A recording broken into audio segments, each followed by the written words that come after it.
Mr. Speaker, I've never seen such shameful and dishonorable remarks coming from this Prime Minister.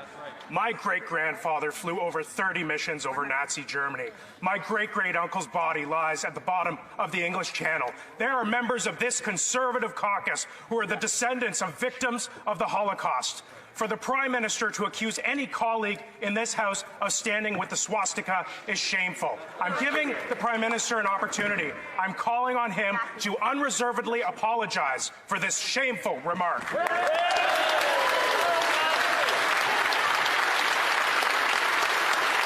Right Honourable Prime Minister. Mr. Speaker, Canadians deserve their freedoms back. Mr. Speaker, these illegal blockades that have continued to interfere with people's livelihoods, to interfere with people's daily lives, have to interrupt the Honourable Prime Minister, so ask everyone to calm down so we can hear the answer.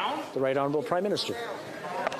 Mr. Speaker, the measures put forward in this Emergencies Act are proportional, are responsible, and quite frankly, are completely folded within the Charter of Rights and Freedoms. The steps that we are taking are important and measured to restore order and freedoms to Canadians in this country. That is exactly what we are doing.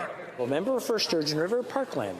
Mr. Speaker, the lack of an apology from that Prime Minister speaks volumes. I have given this Prime Minister an opportunity to retract a shameful remark where he would accuse any honourable member of this House to stand with the swastika. As I said before, we have colleagues who are the descendants of victims of the Holocaust. I'm giving the Prime Minister one more chance. Will he apologize to all members of this House? The Right Honourable Prime Minister. Mr. Speaker, even as the members of the Conservative Party are calling to us to take more action over the past 2 weeks on this, they continued to stand with and encourage these illegal blockades. Mr. Speaker, Canadians are watching carefully and see exactly where the Conservative politicians who've stood with those blockades are standing. We will stand on the side of Canadians who deserve their lives back, who deserve their livelihoods back. Member for Sturgeon River, Parkland. My apologies, Mr. Speaker. I didn't write these out. But the fact is, I don't know how any member of the government caucus can stand by this Prime Minister when he accuses honourable members of this House of standing with a swastika.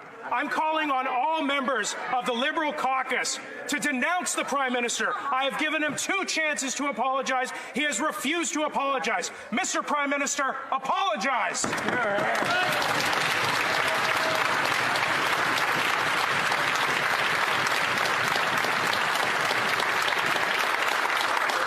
Once again, I want to remind the honourable members, I know this is getting emotional, but place your questions through the Speaker, not directly to each other. The Right Honourable Prime Minister. Thank you, Mr. Speaker. These illegal blockades have been going on in Ottawa for 20 days now. People have been interrupted in their daily lives, have been made to feel fearful, have been made to miss shifts at their work across southern Ontario. These are things that cannot be stood for, which is why we're moving forward with a responsible set of measures to allow the local police jurisdiction to do their jobs. We continue to defend freedom of expression, freedom of assembly, as long as it's peaceful and legal, Mr. Speaker.